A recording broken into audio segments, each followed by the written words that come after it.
Have you ever noticed how quiet it gets after people stop clapping? That's what Solomon heard on his 42nd birthday. Not applause. Not praise. Not the polished voices of executives congratulating him on another record-breaking quarter. Just silence. 8 empty chairs surrounded a table built for celebration. Crystal glasses still half full. Gold-trimmed plates barely touched. In the center sat a 5-tier chocolate cake, layered with imported Belgian frosting and brushed with edible gold. It was designed for a crowd. It was designed for photographs. It was not designed for one man. Welcome back, and thank you for choosing to spend your time here with us at Tales. Your presence means everything, and we promise this story will stay with you long after it ends. If you believe in stories that change perspectives, hit that subscribe button and drop a comment telling us where you're watching from. Let's build this community together. Now, let's get into the story. The staff at the Jefferson Room had sung loudly enough for the entire restaurant to hear. Happy birthday, Mr. Solomon. Phones lifted. Smiles flashed. A few diners from nearby tables even turned to look at Atlanta's most talked-about billionaire seated inside the private glass dining suite overlooking Centennial Olympic Park. Founder of Reed Global Logistics. Owner of a midtown penthouse high above Peachtree Street. A waterfront mansion in Miami. A private jet that rarely stayed grounded long enough to cool. Forbes once called him the blueprint for modern black wealth in America. And tonight, that blueprint was sitting alone. The board members had come. The investors had shaken his hand. His executive assistant had organized the cake and made sure the candles were perfectly spaced. They toasted him. They praised him. They checked their watches. One by one, they left. By 9:17 p.m., Solomon was the only one still seated. Originally, the table was meant for 8. Vanessa had planned the guest list herself months ago, before she packed her things and left his penthouse with one final sentence that still echoed in his mind. You built an empire, Solomon, but you forgot to build a life. He picked up the knife now, pressing it gently into the cake. The frosting gave way easily. That's when he heard it. Soft. Honest. Unfiltered. Mommy, why is that man eating birthday cake all by himself? The knife paused mid-slice. Near the entrance stood a woman in a navy dress and worn cardigan. 2 identical little girls in pink sneakers held her hands. A third child, quieter, clutched a stuffed rabbit against her chest. They didn't look out of place because they were careless. They looked out of place because this restaurant wasn't built for people like them. I do have a reservation, the woman was saying politely to the hostess. Davidson. Party of 3. The hostess kept her professional smile tight. Ma'am, tonight we're prioritizing private events. And there is a dress expectation. The twins looked up at their mother. Mommy, is this the fancy place? The woman swallowed. Yes, baby, she whispered. It was supposed to be. Something shifted inside Solomon. Because for the first time that night, he realized something uncomfortable. He wasn't the only one in that restaurant pretending not to feel small. And before he even allowed himself time to overthink it, before pride or reputation could interfere, he set his napkin down and stood up. The woman who didn't belong. The room noticed when Solomon stood. Power has a posture, and his carried across marble floors. He walked past the half-eaten cake, past the empty crystal glasses, past the glass walls that had reflected his loneliness only minutes before. The hostess straightened immediately. Mr. Reed, is everything all right? He didn't look at her. He looked at the woman instead. Up close, she seemed younger than he first thought. Tired but not weak. Protective. Her fingers tightened around the hands of the twins beside her. The third little girl hid slightly behind her hip, clutching that worn stuffed rabbit like armor. You said Davidson? Solomon asked gently. The woman hesitated. Yes. Sarah Davidson. He nodded once. There with me. The hostess blinked. Sir, the private room is reserved. For 8, he finished calmly. And I only need 4 more chairs. Silence rippled between them. The twins stared at him with open curiosity. One of them tilted her head. Are you the birthday man? For the first time that night, Solomon smiled without forcing it. Yes, he said. I think I am. He turned back to the hostess. Add them to my reservation. And just like that, the most powerful man in the building chose connection over appearance. The staff moved quickly once Solomon spoke. Another place setting appeared. Then another. The oversized table that had looked almost embarrassing in its emptiness slowly began to make sense again. Andrea and Anna slid into their chairs first, their sneakers barely reaching the footrests. Allison stayed close to Sarah, wide eyes scanning the glittering chandeliers and skyline beyond the glass. "Whoa," Andrea whispered, pressing her hands against the window. "You can see the whole city." "That's Mercedes-Benz Stadium," Solomon said, loosening his tie as he stepped beside her. "And over there is where the 4th of July fireworks go off." Anna turned to him. "Do you live up there too?" He chuckled softly. "High enough." Sarah looked apologetic. "They ask a lot of questions." "I don't mind," he replied. And he meant it. For years, most conversations around his table had revolved around contracts, shipping routes, or quarterly growth. No one had asked him simple things in a long time. Allison studied the cake carefully. "It's too big," she murmured. He followed her gaze. For the first time that night, the cake didn't look excessive. It looked like possibility. Dinner slowed, and the city lights deepened into a velvet blue. It was Sarah who spoke first. "We used to do this once a year," she said, folding her napkin carefully. "Their dad would save for months, just to bring us somewhere with white tablecloths." The girls grew quiet. "He was a firefighter," she continued. "Warehouse collapse in Macon. 2 years ago." Her voice didn't break. It had already broken before.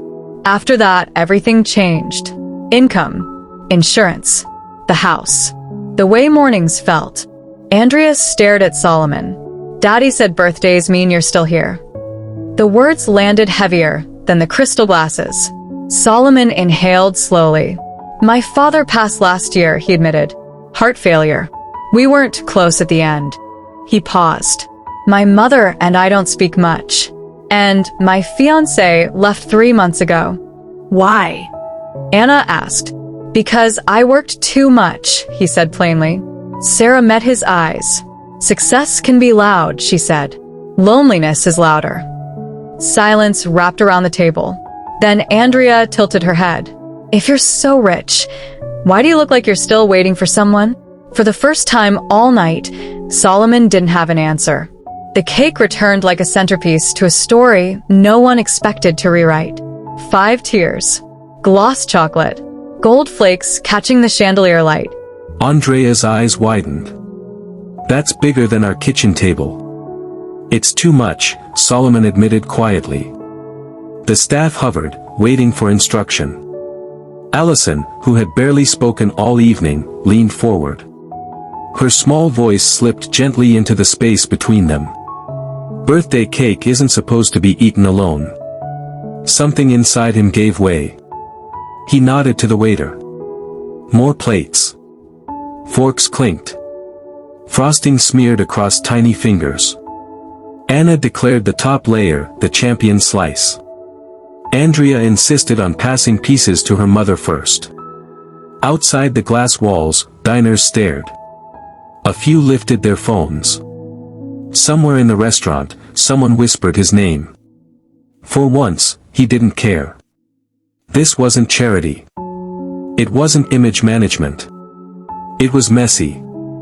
Loud. Sweet. When frosting landed on his cuff, he laughed, really laughed, and didn't bother wiping it off. Sarah watched him, a softness in her gaze. "You don't look lonely right now," she said. And as the girls argued over the last strawberry garnish, Solomon realized. She was right. The night was winding down when Anna tugged at his sleeve again. "Do you have candles tomorrow?" He smiled. "Tomorrow. For your real birthday," she clarified. Today was restaurant birthday. Tomorrow is pancake birthday. Sarah's eyes widened. "Anna, we don't invite people like that." "What kind of people?" Solomon asked gently. She hesitated. "Busy ones." He felt that word settle over him heavier than billionaire. Andrea chimed in, "We make them a little burnt on purpose." Daddy said burnt edges mean they're real. Allison stepped closer. "We have sprinkles." The invitation hung in the air, simple, fragile. Sarah exhaled. "You don't have to." "I'd like to," he said, surprising even himself. Later, back inside his penthouse, the silence returned like a habit. The skyline stretched endlessly beyond his windows, glittering and distant. He removed his jacket, noticing the smear of chocolate still on his cuff. For once, he didn't change immediately. On his kitchen counter sat a dozen unread emails, 3 missed calls from board members, and 1 from Vanessa. He turned the phone face down. The next morning, he stood outside a modest brick duplex in Decatur, holding a small gift bag. No driver. No security. Just a knock. The door swung open before he could second-guess himself. "Mr. Solomon." Andrea and Anna shouted in unison. The apartment smelled like cinnamon, butter, and something slightly overcooked. Handmade signs were taped crookedly across the living room walls. "Happy birthday, Mr. Solomon." Glitter trailed across the coffee table like celebratory evidence. The space was small. Worn sofa. Scuffed floors. A dining table that had seen years of homework and hard conversations. It felt lived in. Anna stood on a chair flipping pancakes with dramatic concentration. Andrea poured syrup too generously. Allison approached him quietly and handed him a folded piece of pink construction paper. Inside, in careful block letters, it read, "Thank you for not being alone." His throat tightened. Sarah watched from the stove, hair pulled back, cardigan replaced with an apron dusted in flour. "They woke up at 6, she said softly. Wouldn't let me postpone it." He rolled up his sleeves without thinking. "Where do you keep the spatula?" They ate crowded together. Pancakes slightly burnt. Candles mismatched. Syrup sticky on his fingers. No crystal. No skyline.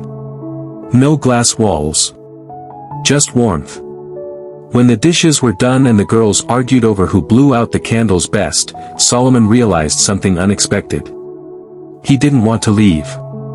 The video surfaced 3 days later. A 30-second clip, Atlanta's most eligible billionaire laughing as twin girls smeared chocolate frosting on his cuff. Captioned, "Billionaire shares birthday cake with strangers instead of VIP guests." It spread fast. By noon, his communications director was in crisis mode. By 2, board members were requesting statements. By evening, Vanessa called. "Tell me this is a PR stunt," she said sharply.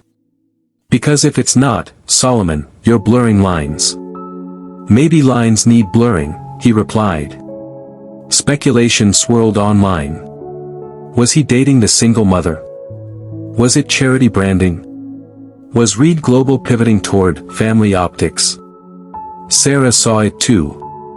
When he stopped by that weekend, her smile carried hesitation.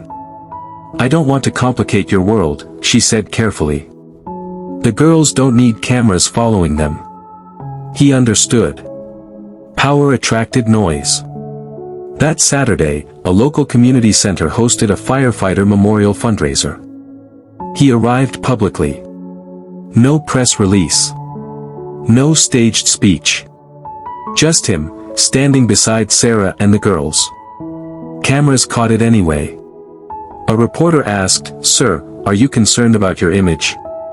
He looked at the twins gripping his hands. "I'm not embarrassed," he said calmly. "I'm proud." And for the first time, the headlines didn't define him. His choice did. Weeks passed. The headlines faded. The board quieted. Atlanta found something new to talk about. But Saturday mornings in Decatur became routine. Pancakes rotated between chocolate chip and blueberry. Andrea still flipped them too early. Anna still narrated every step like a cooking show host. Allison still saved the first perfect one for him. They continued calling him Mr. Solomon, no matter how many times he told them Solomon was fine. Sarah watched it all with a cautious softness that no longer felt distant. One evening, he invited them to his penthouse. The girls pressed against the tall windows, awed by the skyline. This time, he didn't see distance in the lights. He saw possibility. He installed a small pancake griddle in his pristine kitchen. The housekeeper didn't understand. He didn't explain. Later, they sat around a modest grocery store cake, no gold flakes, no spectacle. Andrea tilted her head. "Are you going to eat alone again next year?" He glanced at Sarah. She didn't look away. "No," he said. And for the first time in years, he believed it.